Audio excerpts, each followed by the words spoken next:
Praise the Lord. கர்த்தருடைய பரிசுத்த நாமத்துக்கு மகிமை உண்டாவதாக.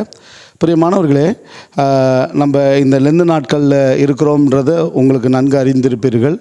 திருச்சபையிலே லெந்து நாட்கள் என்றால் என்ன, லெந்து நாட்கள் எதற்காக ஏற்படுத்தப்பட்டது, இந்த லெந்து நாட்கள் யாருக்காக ஏற்படுத்தப்பட்டது, இந்த லெந்து நாட்கள் எப்படி மாற்றப்பட்டது, இன்றைய நாட்களில் இந்த லெந்து நாட்களை எப்படி கடைபிடித்து கொண்டிருக்கிறார்கள் என்கிறதான சாராம்சத்தோடு, இன்னும் சொல்லப்போனால் கிபி 6லேருந்து கிபி 601 போப் ககோரி வரும்பொழுது என்ன மாற்றம் ஏற்பட்டதுன்றது முதற்கொண்டு புள்ளி விவரமாக, இன்னும் சொல்லப்போனால் 40 நாள் கிடையாது, 46 நாள் நீங்கள் கணக்கு பண்ணிங்கன்னா, சாம்பல் புதன்லேருந்து நீங்கள் இது வரைக்கும் பார்க்குறீங்க அப்படின்னா 46 நாள் வரும். அப்போ அந்த 46 நாளில் 40 நாள் தான் சொல்கிறாங்க அப்படின்னா 6 ஞாயிற்றுக்கிழமையே அது எடுக்கப்படுகிறது. சரியா?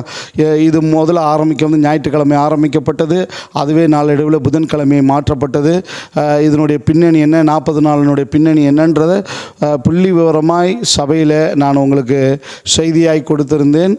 பைபிள் ஸ்டடியும் அதில் எடுத்திருந்தேன். ஓகே, கர்த்தருக்கு ஸ்தோத்திரம். அடுத்தது இப்போ இந்த அறிவிப்பு எதற்காக அப்படின்னா, அடுத்தது குருத்தோலை ஞாயிறு என்று சொல்லி அடுத்த ஞாயிற்றுக்கிழமை, அதாவது 13ஆம் தேதி குருத்தோலை ஞாயிறு என்று சொல்லி நம்ம என்ன பண்ணப்படுகிறது, கூறப்படுகிறது. அந்த ஞாயிற்றுக்கிழமையில் குருத்தோலை ஞாயிறுனா என்ன, அது எதற்காக ஏற்படுத்தப்பட்டது, அதனுடைய பின்னணி என்ன என்பதை குறித்து அந்த 13ஆம் தேதி ஞாயிற்றுக்கிழமை நாம் என்ன பண்ணப்பட்டிருக்கிறோம், அதை குறித்த தகவல்களை செய்தியாக எடுக்க இருக்கிறோம். அதனால் சபையார் யாவரும் உற்சாகமாக வந்து பங்கெடுத்துக் கொள்ளுங்கள். 13ஆம் தேதி குருத்தோலை ஞாயிறு இருக்கிறது. அதை குறித்ததான தெளிவு உண்டாகும்படி நாம் எல்லோரும் அதை குறித்து நாம் தியானிக்க இருக்கிறோம். கர்த்தருடைய நாமம் மகிமைப்படட்டும். Praise the Lord.